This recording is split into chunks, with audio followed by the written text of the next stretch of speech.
Elías contra los profetas de Baal. El sol ardía sobre la tierra reseca de Israel. El viento levantaba polvo en los campos vacíos, y las miradas del pueblo se perdían en horizontes agrietados, donde no brotaba ni una gota de lluvia desde hacía años. Las manos de los agricultores estaban vacías, las vasijas de agua casi secas, y los altares del pueblo, extrañamente, rebosaban de ofrendas. Pero no al Dios de sus padres, sino a ídolos extranjeros. Era un tiempo de sequía, no solo en los cielos, sino en los corazones. Israel había olvidado la voz del Dios que lo sacó de Egipto. En vez de fidelidad, había silencio. En vez de adoración, había confusión. El rey Acab, influenciado por la reina Jezabel, había introducido la adoración a Baal, un supuesto dios de la lluvia y la fertilidad. En medio de esa oscuridad espiritual, parecía que el pacto eterno entre Dios y su pueblo se había debilitado, como una cuerda a punto de romperse, pero Dios nunca abandona.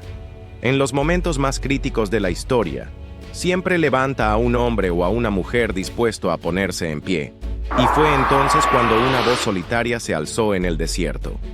La voz de un profeta llamado Elías. Elías no era un rey, ni un guerrero con espada, ni un hombre de riquezas. Era un mensajero, alguien apartado para escuchar la voz de Dios cuando nadie más lo hacía.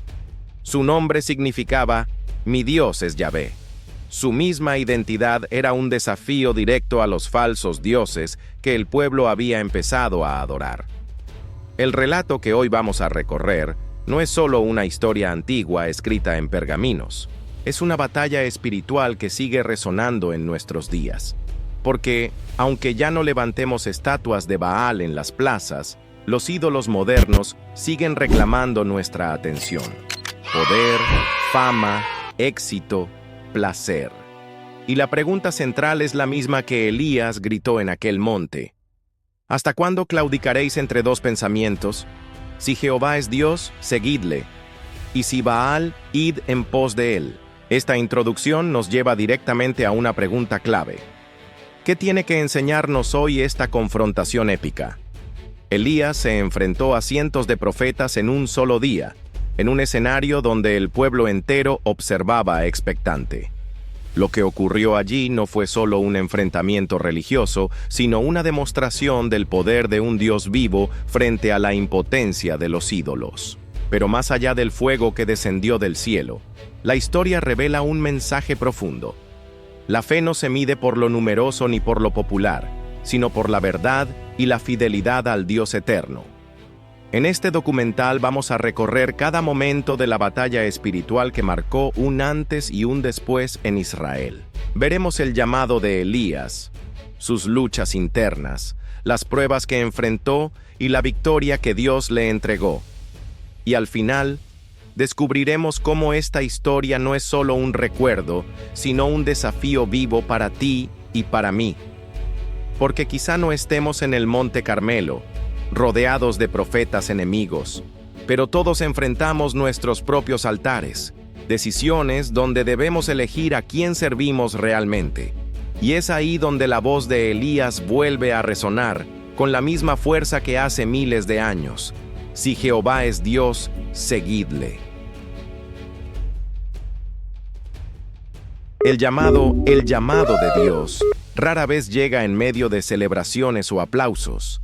A menudo se escucha en la soledad, en los desiertos interiores, cuando todo parece perdido. Así sucedió con Elías. Mientras Israel seguía postrado ante Baal, Dios buscó a un hombre dispuesto a desafiar a todo un reino. No eligió a un rey con ejércitos, ni a un sacerdote con autoridad, ni a un sabio con libros. Eligió a un hombre del desierto, vestido con pieles, endurecido por el sol, pero con un corazón inflamado de fe. Elías era tisbita, de la región de Galaad. Sus orígenes no eran distinguidos. No pertenecía a las élites de Jerusalén ni a la corte de Samaria. Era, a los ojos de muchos, un hombre común. Y sin embargo, Dios vio en él lo que no se mide con los ojos humanos: obediencia. Un día, en la intimidad de la oración, Elías sintió esa voz que no se puede ignorar. No era un trueno ni un estruendo, sino un llamado firme. Anunciar al rey Acab que no llovería más sobre la tierra hasta que él, Elías, lo declarara. Era un mensaje imposible de aceptar para cualquiera, pues Baal era considerado el dios de la lluvia y la fertilidad. Proclamar lo contrario era desafiar directamente al sistema religioso y político que dominaba el reino. Imagina por un momento la tensión. Elías sabía que este anuncio lo convertiría en enemigo del rey, de la reina Jezabel y de cientos de profetas paganos. Sabía que lo buscarían para matarlo, pero también sabía que callar equivalía a ser cómplice del silencio espiritual que consumía al pueblo. Así comienza la tensión interna. Miedo contra fe. ¿Quién se atrevería a ponerse de pie en un mundo donde la mayoría se inclina ante los ídolos? Elías temblaba, porque era humano. El miedo no es ausencia de fe, sino el campo donde la fe se forja. Pero Dios no llama a los más fuertes, llama a los dispuestos. Y aquel hombre, quizás con las manos sudorosas y el corazón latiendo con fuerza, decidió obedecer. Entró en la corte de Acab, rodeado de guardias, sacerdotes y consejeros. El ambiente estaba cargado de perfumes, oro y poder. Elías, vestido con ropas ásperas de profeta, parecía fuera de lugar, y sin embargo, fue él quien habló con la voz más firme en esa sala. Con autoridad, declaró: «Vive Jehová, Dios de Israel, en cuya presencia estoy, que no habrá lluvia ni rocío en estos años, sino por mi palabra». El silencio cayó como un manto sobre el palacio. Nadie podía creer lo que escuchaba. El rey, desconcertado; los consejeros, incrédulos; los profetas de Baal, indignados. Pero lo dicho estaba dicho, y en ese instante, Elías pasó de ser un desconocido a convertirse en el hombre más buscado del reino. La sequía comenzó. Los campos se secaron, los ríos se agotaron, los animales caían exhaustos. Y mientras todos se preguntaban dónde estaba Baal, Elías desapareció. Dios lo escondió junto al arroyo de Querit, donde cuervos lo alimentaban cada mañana y cada tarde. Era un tiempo de preparación.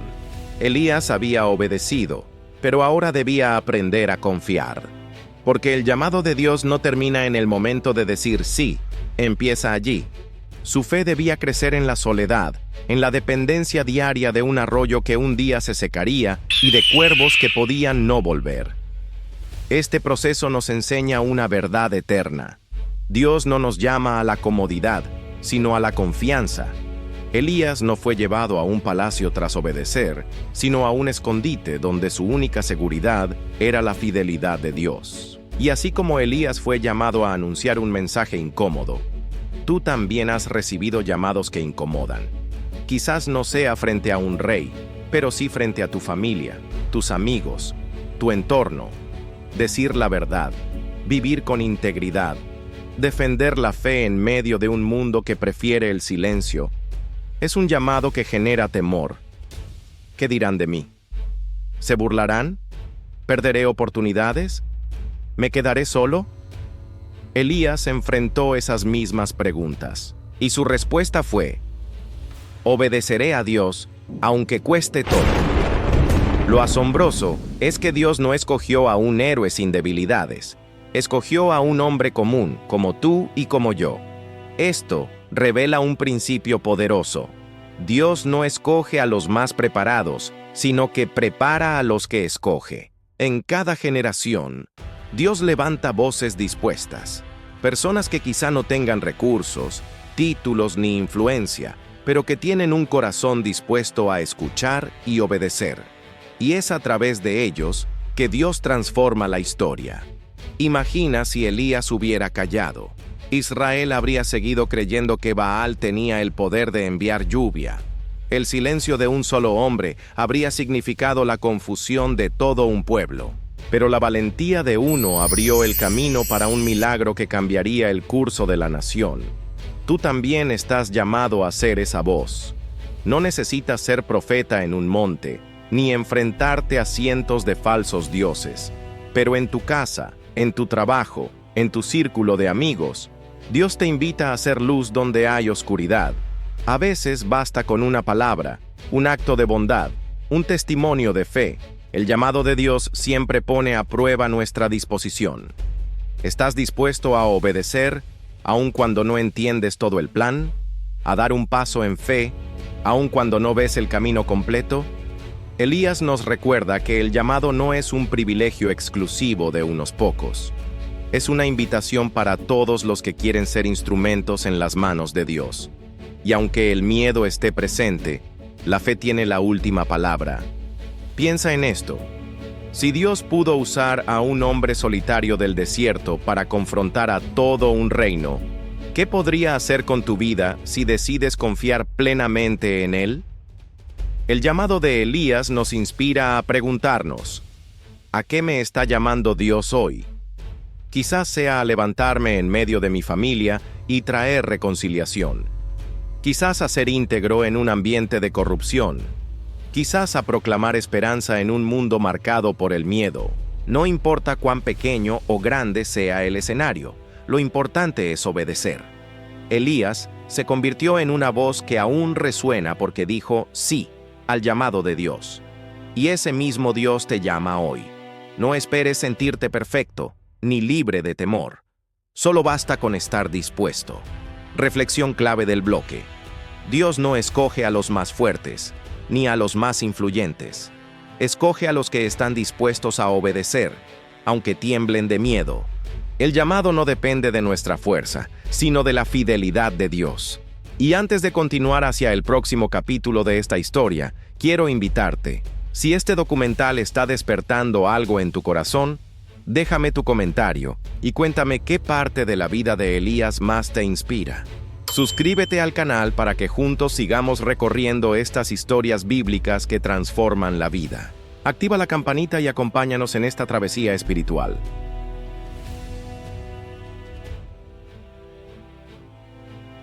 La prueba de fe. Elías había pronunciado la palabra de juicio sobre Israel. No llovería hasta que él lo declarara. Y así fue. El cielo se cerró y la sequía empezó a corroer la tierra como un fuego invisible. Sin embargo, aunque el profeta había obedecido, su fe aún tenía que ser probada, porque la fe no es una roca inamovible desde el principio. Es más bien como un músculo que se fortalece en medio de la tensión. Dios llevó a Elías a vivir esa tensión en carne propia. Lo primero fue el arroyo de Kerit. Allí, lejos de las miradas del rey y de los soldados que lo buscaban, el profeta encontró refugio. El agua clara del arroyo le daba vida, y cada día cuervos enviados por Dios traían pan y carne. Era un milagro cotidiano, una muestra de que el cielo aún velaba por él. Pero un día, Elías notó que el arroyo corría más lento. El sonido del agua que lo había acompañado en las noches iba apagándose, hasta que finalmente quedó en silencio. El lecho del arroyo quedó seco, y el profeta se encontró frente a un dilema. Había fallado Dios en su promesa. Esa es la primera prueba de fe. Cuando lo que ayer fue provisión, hoy parece haberse agotado. Elías podría haber dudado. Podría haber pensado que su obediencia lo había llevado al abandono, pero aprendió que la fe no se basa en recursos visibles, sino en la palabra de aquel que nunca cambia. Dios entonces lo guió a Sarepta, una ciudad extranjera, en Sidón, tierra marcada por la idolatría. Allí no lo esperaban manjares, ni banquetes, ni riquezas. Lo esperaba una viuda pobre, con apenas un poco de harina y aceite. Cuando Elías le pidió alimento, ella confesó con voz quebrada que solo le quedaba lo suficiente para preparar una última comida para ella y su hijo. Después, se dejarían morir. ¿Qué harías tú en esa situación? La lógica humana diría, no es posible pedirle más a alguien que no tiene nada. Pero la fe escucha otra voz. Elías le dijo, no tengas temor, haz como has dicho, pero hazme a mí primero de ello una pequeña torta, y tráemela, y después harás para ti y para tu hijo, porque Jehová, Dios de Israel, ha dicho así, la harina de la tinaja no escaseará, ni el aceite de la vasija disminuirá, hasta el día en que Jehová haga llover sobre la faz de la tierra. Fue un momento de tensión. La mujer debía decidir si confiaba en la palabra de un desconocido o en la desesperanza que veía en su vasija casi vacía. Decidió creer, y así, día tras día, la harina y el aceite nunca se agotaron. Dios proveyó donde no había nada. Pero la prueba no terminó ahí. Tiempo después, el hijo de la viuda enfermó gravemente y murió. La mujer, en su dolor, miró a Elías con resentimiento y lo acusó. ¿Has venido a mí para traer a memoria mis pecados y para hacer morir a mi hijo? Fue un golpe devastador para el profeta. Hasta entonces, Dios lo había sostenido con milagros, pero ahora parecía que la muerte había vencido. Elías tomó al niño en sus brazos, lo subió al aposento y lloró ante Dios. Jehová, Dios mío, aún a la viuda en cuya casa estoy hospedado has afligido, haciendo morir a su hijo. Y se tendió sobre el cuerpo del niño 3 veces, clamando con toda su alma: Jehová, Dios mío, te ruego que hagas volver el alma de este niño a él. Entonces ocurrió lo impensable. El niño respiró de nuevo. La vida volvió a su cuerpo, y Elías lo entregó vivo a su madre. Fue el primer milagro de resurrección registrado en las Escrituras.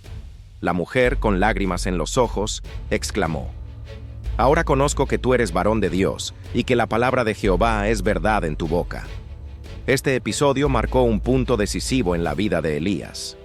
No bastaba con proclamar juicio. Debía aprender que Dios no solo es fuego que consume, sino también aliento que da vida. La fe del profeta fue probada para que él mismo descubriera que el poder de Dios no se limita a sostener, sino que vence incluso a la muerte. Y aquí surge la gran reflexión. La fe no es ausencia de duda, sino avanzar a pesar de ella.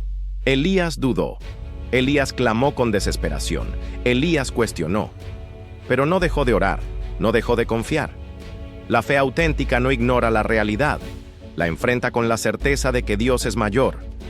¿Cuántas veces en tu vida has visto secarse tus arroyos?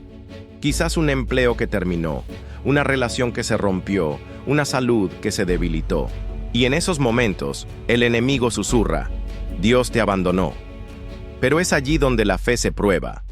No es cuando todo fluye y abunda, sino cuando el recurso se agota y debes creer que Dios abrirá otra puerta. Tal vez hoy te sientes como la viuda, con una vasija casi vacía. Tal vez piensas que tu fe es demasiado débil, que tus fuerzas no alcanzan. Pero la historia de Elías nos muestra que Dios puede multiplicar lo poco, y que la fe no se mide por la abundancia que tienes, sino por la disposición a confiar en su palabra. Elías experimentó la tensión de la fe: esperar cuando nada parece cambiar, confiar cuando todo parece perdido, orar cuando la respuesta no llega. Y fue en esa tensión donde su fe se purificó como el oro en el fuego, porque el Dios que seca arroyos es el mismo que multiplica harina. El Dios que permite la prueba es el mismo que devuelve la vida. La fe verdadera no se apoya en las circunstancias, sino en el carácter inmutable de Dios. La gran pregunta es: ¿qué haces tú en tu momento de prueba? ¿Te dejas llevar por la desesperación o clamas como Elías hasta ver la respuesta? La fe no siempre recibe la respuesta inmediata, pero siempre abre la puerta para que el poder de Dios se manifieste en su tiempo perfecto. La fe no significa vivir sin dudas, sino caminar con pasos firmes aún en medio de la incertidumbre. No es negar la realidad, sino confiar en que Dios tiene la última palabra. El desafío Elías había sido preparado en secreto. Primero junto al arroyo que se secó, después en la casa de la viuda, y finalmente en el milagro que devolvió la vida al hijo de aquella mujer. Su fe había sido probada en lo íntimo, pero ahora había llegado el momento de exponerse en lo público, frente a todo Israel. El desafío no sería ya entre la duda y la confianza personal, sino entre el Dios vivo y los dioses falsos. La sequía había hecho estragos en la tierra. Las montañas estaban desnudas, las fuentes agotadas y el pueblo desesperado. El hambre y la sed habían doblegado incluso a los más fuertes. El rey Acab, dominado por el rencor, buscaba a Elías como al culpable de la desgracia nacional. Jezabel, con odio implacable, había ordenado la persecución de los profetas de Jehová. Parecía que la voz del Dios verdadero había quedado en silencio. Fue en ese contexto cuando Dios habló nuevamente a Elías. «Ve, muéstrate a Acab, y yo daré lluvia sobre la faz de la tierra». Era la orden que lo sacaba de su escondite para enfrentarse cara a cara con el rey. El encuentro fue tenso. Cuando Acab vio a Elías, lo acusó con palabras duras. «¿Eres tú el que turba a Israel?». Pero el profeta, sin miedo, replicó: «Yo no he turbado a Israel, sino tú y la casa de tu padre, dejando los mandamientos de Jehová y siguiendo a los Baales». Era un enfrentamiento directo, sin máscaras ni diplomacia. Elías entonces lanzó el desafío: reunir a todo Israel en el monte Carmelo, junto con los 450 profetas de Baal y los 400 profetas de Acera. Allí se decidiría quién era el verdadero Dios. Imagina la escena: miles de personas subiendo la montaña, con expectación en sus rostros. De un lado, un solo hombre, Elías, vestido con ropas ásperas de profeta. Del otro, casi 1000 profetas vestidos con colores llamativos, acompañados de música, cánticos y rituales. El contraste era abismal.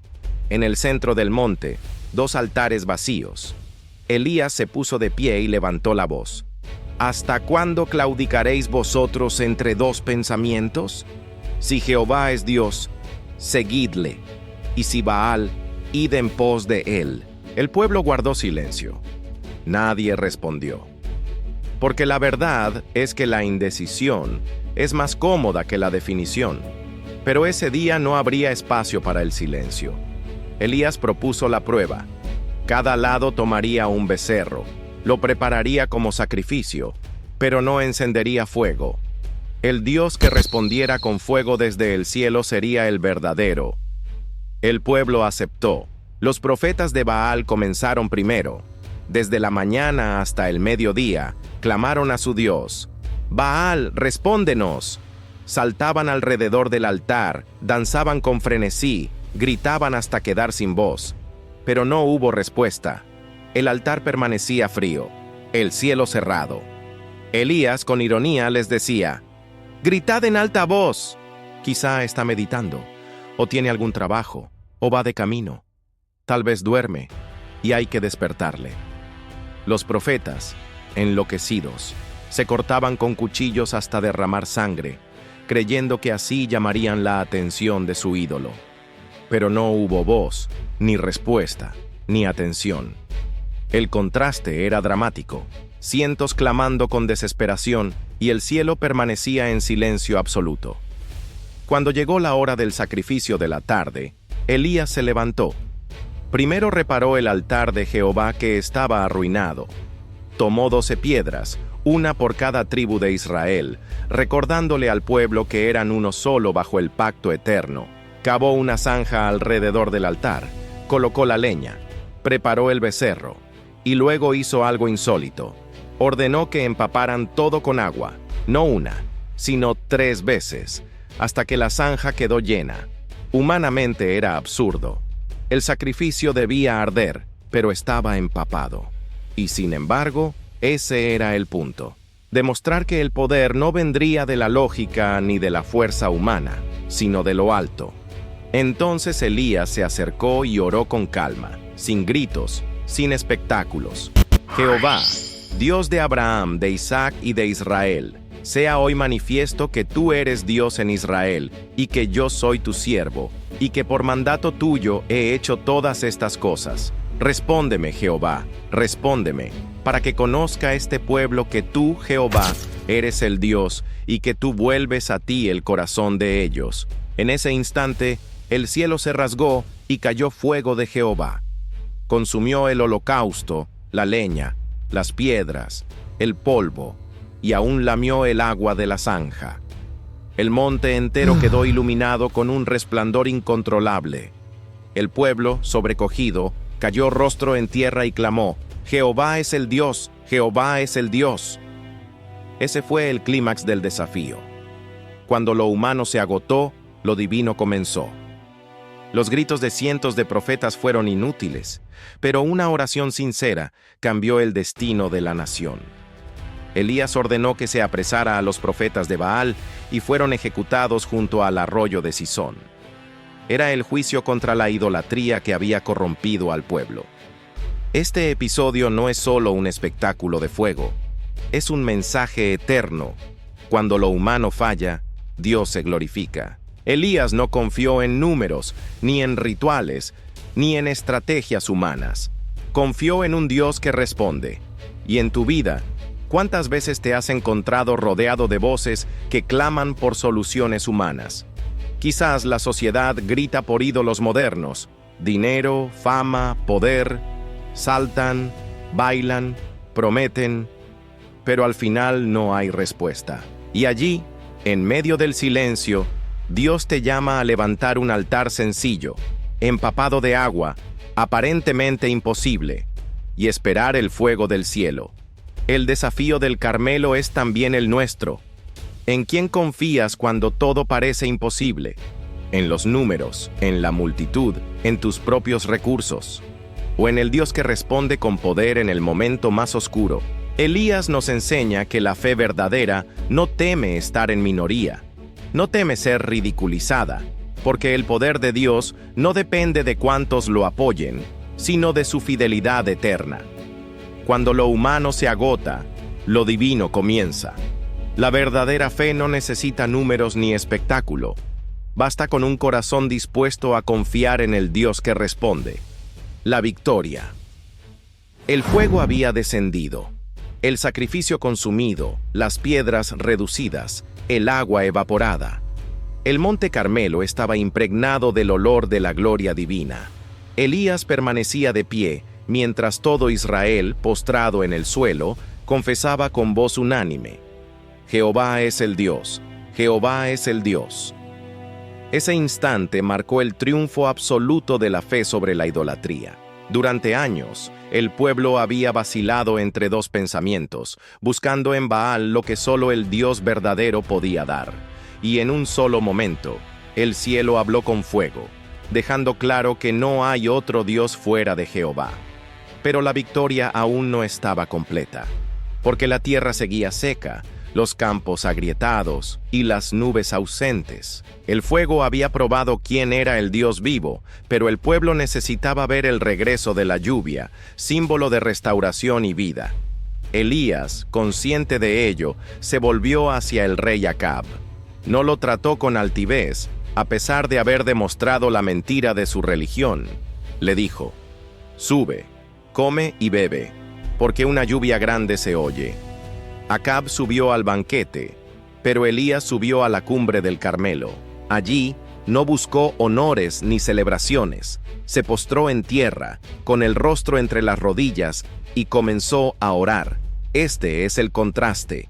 Mientras el rey banqueteaba, el profeta se humillaba. La verdadera victoria no se celebra con banquetes, sino con rodillas dobladas. Elías envió a su siervo a mirar hacia el mar.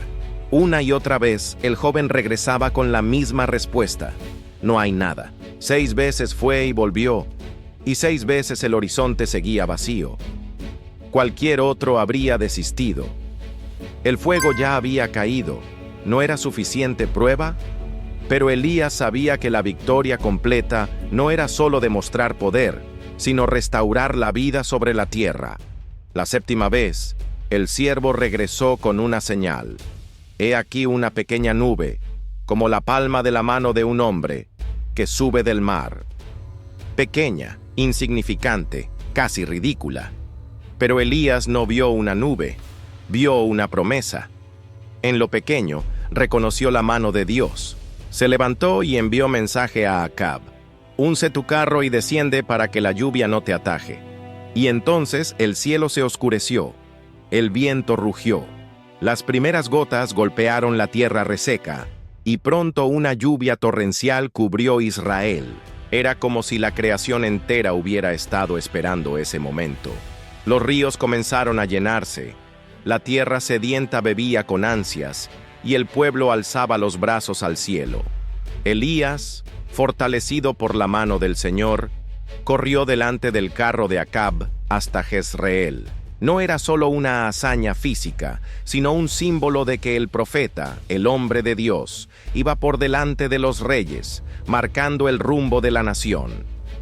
La victoria estaba sellada. No había duda. Jehová era el Dios de Israel, el único digno de adoración. Pero la grandeza de esta victoria no radica únicamente en los prodigios visibles. Fuego, lluvia, milagros. Su verdadera esencia está en lo que revela del carácter de Dios. Porque en el Carmelo descubrimos que el Señor no solo responde con poder, sino también con fidelidad. Él escuchó el clamor de su pueblo, aunque lo habían olvidado. Respondió a la oración de un profeta solitario, demostrando que un corazón rendido puede cambiar el curso de una nación. El fuego fue juicio, la lluvia, misericordia. Dos caras de una misma victoria. Y aquí surge la reflexión que atraviesa los siglos. La gloria no es del hombre, sino de Dios. Elías no buscó reconocimiento, no construyó un monumento para sí mismo. Cada palabra, cada gesto, cada oración apuntaba a una sola verdad: que el nombre de Jehová fuera exaltado. Esto nos confronta hoy. ¿Cuántas veces buscamos victorias personales para nuestra gloria? ¿Cuántas veces queremos que la gente vea lo que logramos, lo que conquistamos, lo que alcanzamos? Pero la historia de Elías nos recuerda que toda victoria verdadera tiene un propósito mayor: revelar al Dios vivo. El fuego y la lluvia en el Carmelo no son solo milagros antiguos, son símbolos eternos de la manera en que Dios obra en nuestras vidas. A veces necesitamos fuego, un juicio que purifique, que consuma lo falso, que destruya los altares de ídolos que hemos levantado. Y otras veces necesitamos lluvia, restauración, consuelo, abundancia. En ambos casos, el propósito es el mismo: que volvamos a Él con todo el corazón. Imagina por un momento la tierra seca recibiendo las primeras gotas de lluvia. El polvo levantándose, el olor fresco del agua mezclándose con la tierra, los riachuelos renaciendo. Esa misma sensación ocurre en el alma cuando Dios trae victoria a nuestra vida. Cuando después de sequías espirituales, de pruebas interminables, de oraciones repetidas sin respuesta, de repente llega la nube pequeña, la señal de esperanza, y el cielo se abre. Tal vez hoy estás en la etapa de esperar la séptima vez. Has mirado al horizonte una y otra vez y no ves nada. La tentación de rendirse es grande.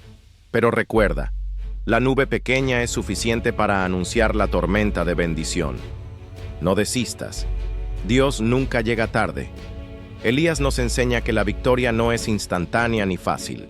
Requiere perseverancia en la oración, confianza en lo invisible y humildad para esperar en los tiempos de Dios. Y cuando la victoria llega, no es para engrandecer al hombre, sino para que el mundo entero confiese: Jehová es el Dios. La verdadera victoria no se mide en fuegos ni lluvias, sino en corazones que vuelven a Dios. Elías fue instrumento, pero la gloria siempre fue de Jehová.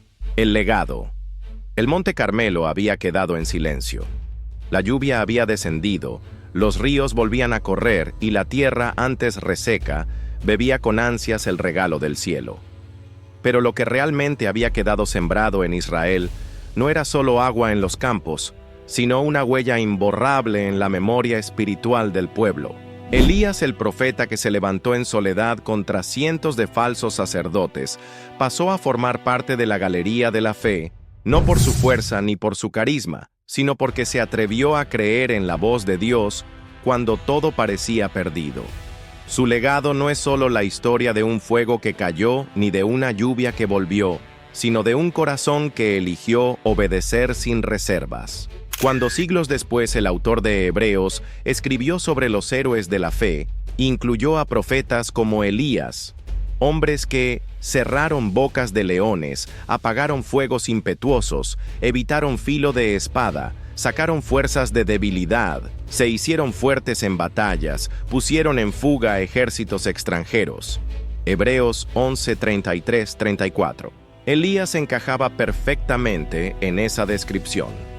Su vida demostraba que lo pequeño en manos de Dios se convierte en algo inmenso. Y aquí está el punto central del legado de Elías. No fue su grandeza lo que transformó Israel, sino la grandeza de aquel en quien confió. Elías solo fue un hombre, con temores, debilidades y dudas, pero puesto en las manos correctas, se convirtió en un instrumento para cambiar el curso de una nación. Este es el eco que resuena hoy en nuestras vidas, porque cada uno de nosotros, al igual que Elías, está llamado a levantar un altar en medio de una generación confundida.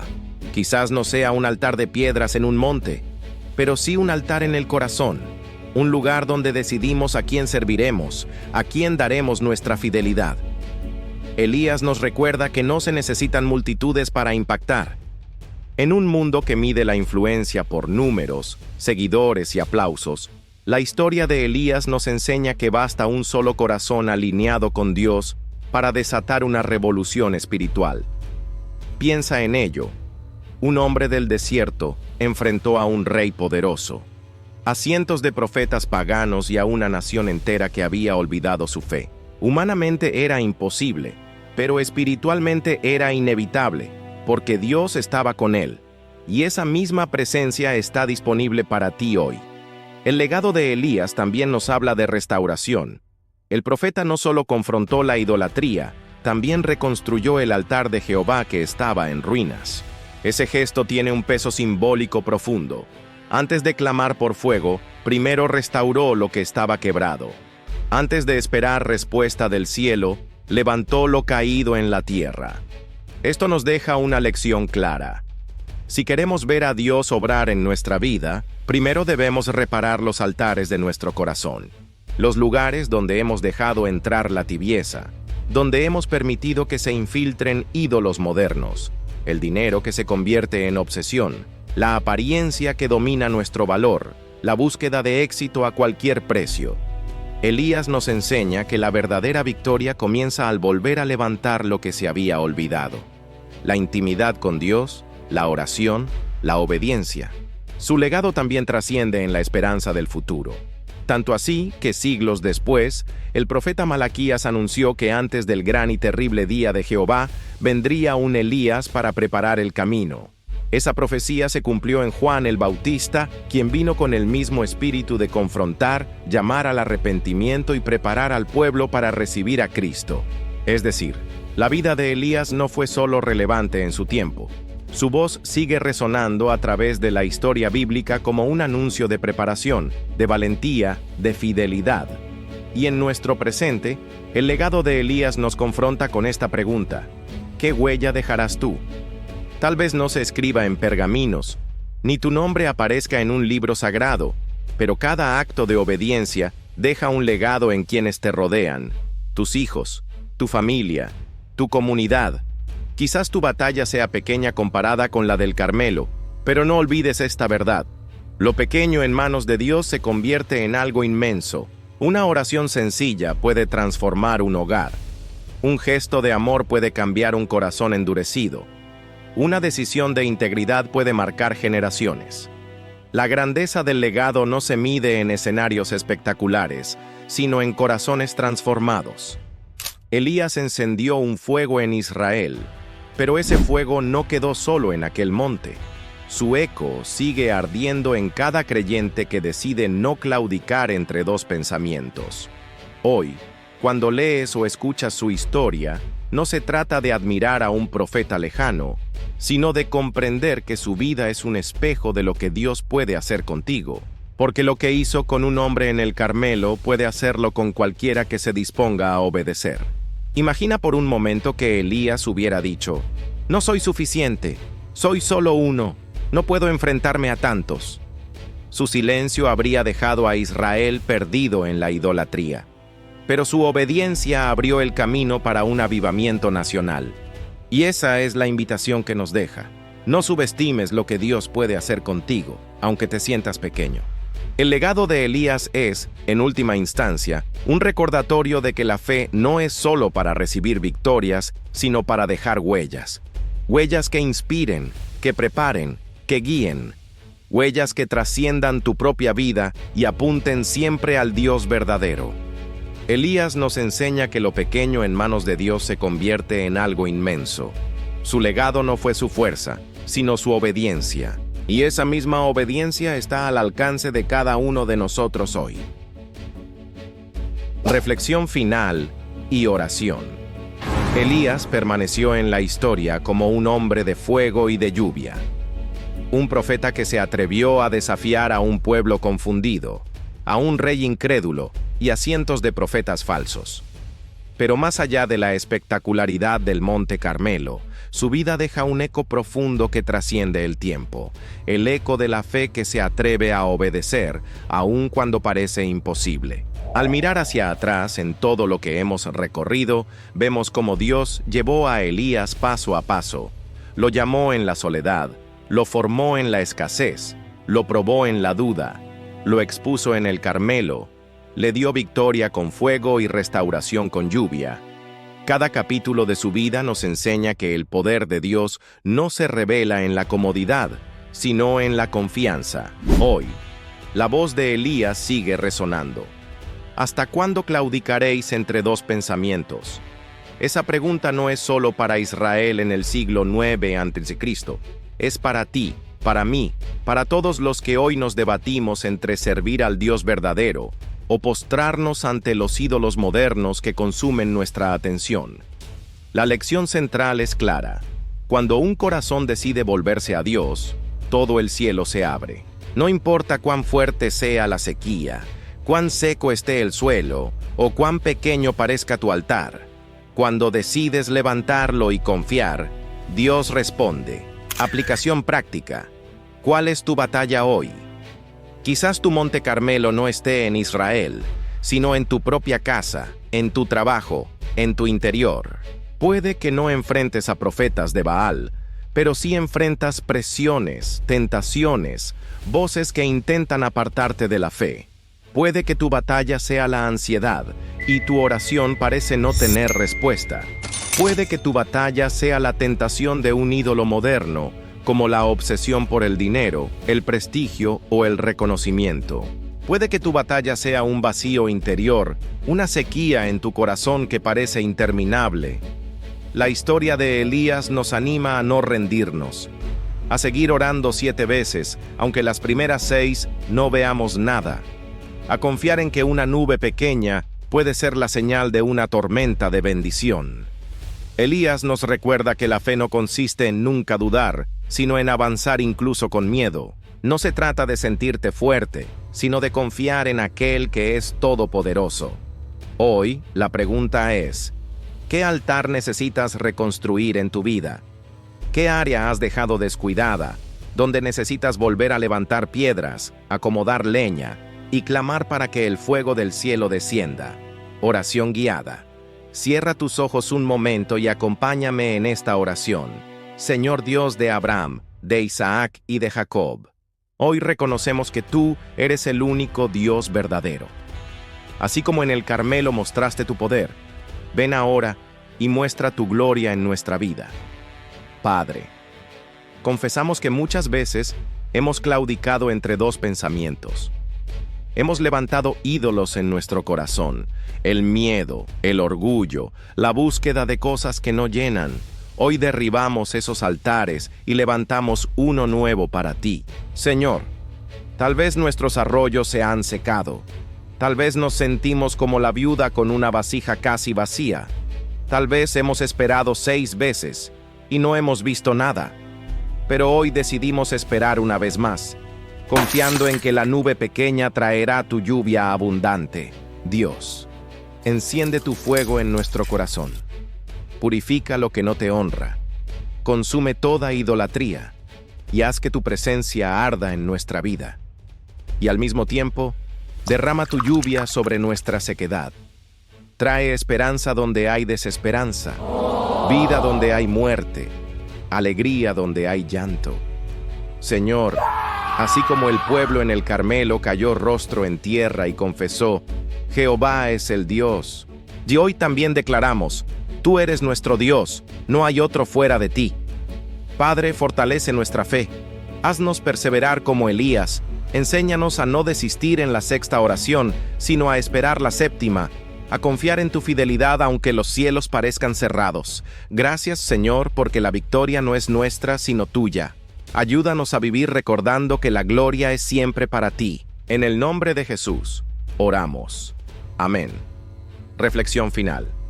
Elías fue un hombre sujeto a pasiones semejantes a las nuestras, dice la Escritura. No era un superhombre, no era un ser celestial. Era humano, con temores y dudas. Y sin embargo, Dios lo usó de manera extraordinaria.